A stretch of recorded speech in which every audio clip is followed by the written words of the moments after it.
Magandang gabi, Pilipinas! Narito na po ang pinakabagong update tungkol sa bagyong Uwan na tumama sa iba't ibang bahagi ng Pilipinas. Ang malakas na bagyo ay nagdulot ng malawakang pagbaha at pinsala sa maraming lugar, kabilang ang Aurora na isa sa mga lugar na labis na naapektuhan. Sa gitna ng mga hamon, dala ng kalikasan, pag-usapan natin ang kaliwat kanan krisis na hinaharap ng Pilipinas ngayon.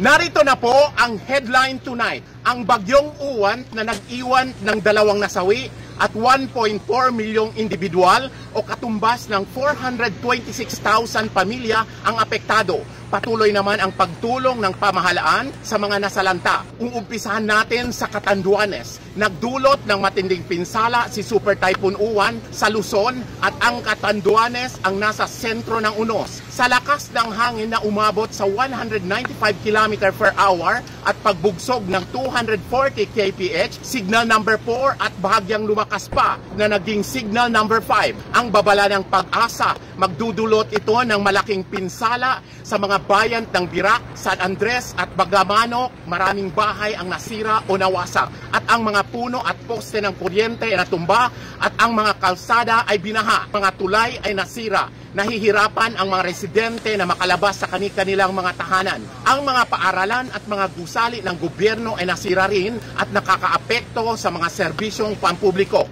Sa probinsya ng Aurora, ang hagupit ni Bagyong Uwan ay tumama sa kalupaan, Dinalungan, Aurora bandang alas 11 ng gabi, Linggo, November 9. Ang Uwan ay may hangin na 185 km per hour at pagbugso ng 230 km per hour. Sa pagdating ng madaling araw, humina ito ng bahagya na may hangin na 165 km per hour. Ang pagbugso ay 200 kph, ngunit ito ay patuloy isang puwersa na dapat paghandaan. Naging mas malakas pa ang Super Typhoon Uwan. Ayon sa Pag-asa, itinaas ang Tropical Cyclone Wind Signal number 4. Sa Catanduanes, umabot sa Signal number 5 ang bagyo. Nangangahulugan may matinding banta sa buhay at ari-arian sa may malalakas na hangin na umaabot sa 185 kph.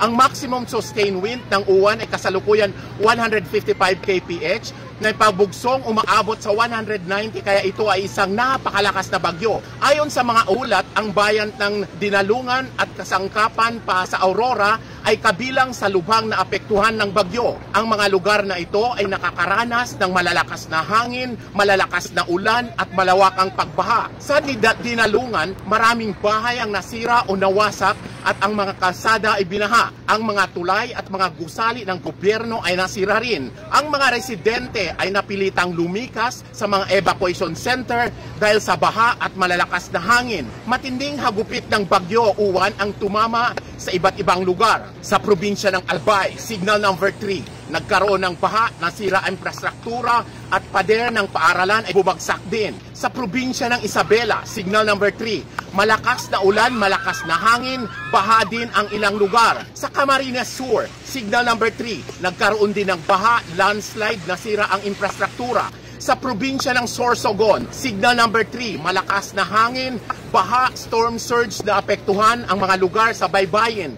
Sa Hilagang Samar, signal number 2, pinsala sa mga ari-arihan, lumikas din ang ating mga kababayan sa mas ligtas na lugar. Sa Silangan Samar, signal number 2, malakas na ulan, malakas na hangin. Samantala, sa Metro Manila, ayon sa Pag-asa, may mataas na panganib ng life-threatening at damaging storm surge sa Metro Manila. Narito ang mga warning levels. Signal number 4, Metro Manila. At may posibilidad na ng thunderstorm sa loob ng 12 oras.